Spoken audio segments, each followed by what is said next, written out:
I remembered the line from the Hindu scripture, the Bhagavad Gita. Vishnu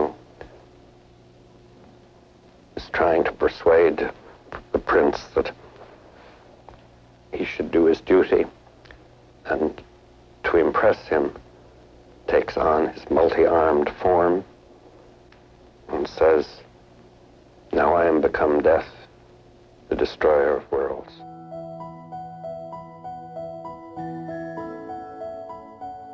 the father of atomic bomb Julius Robert Oppenheimer.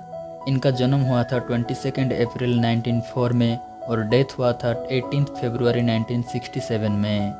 ये एक American theoretical physicist and the director of Manhattan projects during world war II। इनके family Germany से आके New York में बसे थे और इनका जन्म भी न्यूयॉर्क सिटी में ही हुआ था।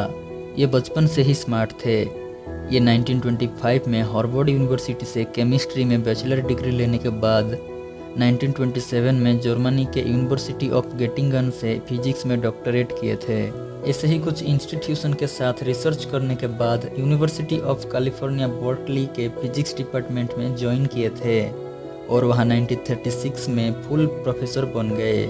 इन्होंने थियोरेटिकल फिजिक्स में बहुत ही सिग्निफिकेंट कंट्रीब्यूशन दिया है, जैसे कि Born Oppenheimer approximation for wave functions, Oppenheimer Phillips process in nuclear fusion and significant role in quantum tunnelling. और इन्होंने अपने स्टूडेंट्स के साथ मिलकर neutron star, black hole, quantum field theory and the interaction of cosmic rays पर भी महत्वपूर्ण योगदान दिया है। उसके बाद 1942 में ओपेनहाइमर को मैनहट्टन प्रोजेक्ट के लिए रिक्रूट किया गया और 1943 में loss Alamos laboratory new Mexico के इस मैनहट्टन प्रोजेक्ट के डायरेक्टर बना दिया गया और इनका टास्क था वर्ल्ड के फर्स्ट न्यूक्लियर वेपन को डेवलप करना।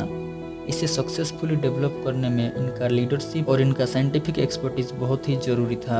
फिर इन्होंने 16 जुलाई 1945 को वर्ल्ड के फर्स्ट एटॉमिक बॉम्ब टेस्ट को प्रेजेंट किया, जिसका नाम था ट्रिनिटी। और अगस्त 1945 में जापान के अगेंस्ट हिरोशिमा और नागासाकी पर विस्फोट किया गया और आज तक इसे आर्म्ड कॉन्फ्लिक्ट में कभी यूज नहीं किया गया है। इसके बाद 1947 में न्यू जर्सी के institute of advance study in Princeton के डायरेक्टर बने और newly created US atomic energy commission की अध्यक्षता की। फिर इन्होंने परमाणु प्रसार और सोवियत यूनियन के साथ हो रही परमाणु हथियार के रेस को इंटरनेशनली कंट्रोल किए जाने पर काम किए। उसके बाद इन्होंने हाइड्रोजन बम डेवलपमेंट को भी ठुकरा दिया था। फिर ओपेनहाइमर के ऐसी विचारधाराओं की वजह से उनके पोजीशन से हटा दिया जाता है, जिसके वजह से वो गवर्नमेंट के एटॉमिक सीक्रेट्स के बारे में नहीं जान पाए। उसके बाद अपने बाकी के जिंदगी लिख के, लेक्चर दे के और फिजिक्स के ऊपर काम करके बिताए। फिर 18 फरवरी 1967 में थ्रोट कैंसर के वजह से इनकी डेथ हो गई। आज वर्ल्ड में टोटल 9 कंट्री के पास 12,500 से ज़्यादा न्यूक्लियर वेपन्स मौजूद है। तो दोस्तों आज के लिए इतना ही। अगर आप ऐसे ही वर्ल्ड के बारे में जानना चाहते हैं तो चैनल को ज़रूर सब्सक्राइब करें और हम मिलते हैं नेक्स्ट वीडियो में।